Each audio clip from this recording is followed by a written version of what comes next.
Hello students. Today we are going to learn how to write an application. Application is a form of letter. So first we should know what is letter. Children, letter is a means of communication that contains a text message which can be handwritten, typed or printed. Sent by one person to another via mail or post so as to inform or complain, report, inquire or request something. Means letter जो है means of communication है, संचार का साधन है, सूचना पहुंचाने का साधन है. टेक्स्ट मैसेज यानी कि टेक्स्ट में लिखित रूप में होता है और ये हैंड रिटन भी हो सकता है, टाइप भी हो सकता है, प्रिंटेड भी हो सकता है. लेटर हम एक जगह से दूसरी जगह या एक पर्सन से दूसरे पर्सन तक सूचना पहुंचाते हैं. सूचना कैसी? ये रिक्वेस्ट हो सकता है या कोई कंप्लेन हो सकता है, कोई इंक्वायरी हो सकती है, कुछ पूछना हो हमें किसी से, हम लेटर के थ्रू पूछ सकते हैं. Children, there are 2 types of letters. First formal letters and second informal letter. So what is formal letter? Formal letters are official letters. Formal letters refers to letters written in professional language and follow a prescribed format. These letters avoid unnecessary details. Means जो पत्र उन लोगों को लिखे जाते हैं जिनसे हमारा कोई व्यक्तिगत संबंध नहीं होता है, हमारे फैमिली मेंबर्स नहीं होते हैं तथा व्यापार अथवा कार्यालयों के कार्यों से लिखे जाते हैं, या ऑफिशियल लेटर्स कहलाते हैं. इनका एक फॉर्मेट होता है, उस फॉर्मेट के तहत ही हम इन लेटर्स को लिखते हैं और इसमें जो अननेसेसरी बातें होती हैं, पॉइंट टू पॉइंट बातें होती हैं, अननेसेसरी बातें नहीं होती हैं. Whereas informal letters are written for personal communication.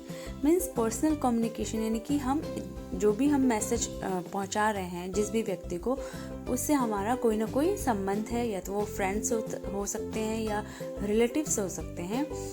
और इस लेटर का जो टोन होता है वो बहुत कैजुअल होता है और बहुत इमोशनल होता है. हम अपनी फीलिंग्स अपने फ्रेंड को, अपने रिलेटिव को शेयर कर सकते हैं इस लेटर के through. So children, as I already mentioned that today we are going to learn how to write an application which is a formal letter. So today's topic for application is write an application to your principal for sick leave. आप बीमार हैं, school जाने में असमर्थ हैं, तो आप अपने प्रिंसिपल सर को बताएंगे कि आप स्कूल क्यों नहीं आ रहे हैं. तो कौन से लेटर के द्वारा? एक एप्लीकेशन के द्वारा आप बताएंगे. To the principal. To the principal आपको ऐसे लिखना जैसे मैंने लिख रखा है. Then you have to write your school's name. आप अपने स्कूल का नाम लिखेंगे, mother Mariam global school. Then address, ये स्कूल कहाँ है, हमारा स्कूल कहाँ है, खरहरवा में, तो हम एड्रेस लिखेंगे खरहरवा महाराजगंज. फिर डेट उस पे वही डेट होगी जिस दिन आप ये एप्लीकेशन लिख रहे होंगे. सब्जेक्ट यानी विषय, किस लिए आप एप्लीकेशन लिख रहे हैं वो यहाँ पे मेंशन होगा. एप्लीकेशन फॉर सिक लीव, आप बीमार हैं इसलिए आप प्रार्थना पत्र लिख रहे हैं छुट्टी के लिए. सो रिस्पेक्टेड सर और ma'am.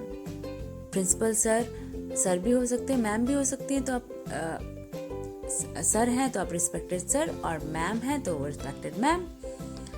I beg to say that I am suffering from fever since last night. मैं बताना चाहता हूँ कि मैं बुखार से पीड़ित हूँ कल रात से. I am unable to come to school.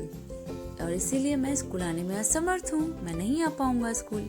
So kindly grant me leave for 2 days. इसीलिए मुझे 2 दिन का अवकाश देने की कृपा करें. अब 2 दिन की अवकाश है यानी कि 2 days हैं, 23 जुलाई और 24. तो आपने एंड करके लिख दिया. अगर 2 से ज़्यादा दिन की छुट्टी आप ले रहे हैं तो आप जैसे 23 जुलाई 2022,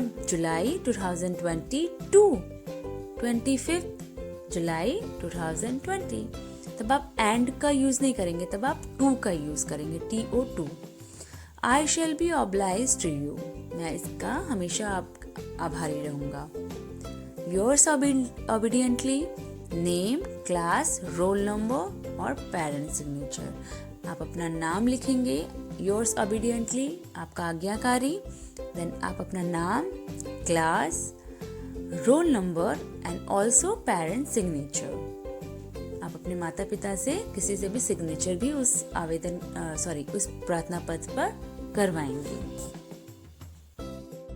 Okay children, now note down your homework. Your homework is you have to write and learn this application. Thank you. Have a nice day.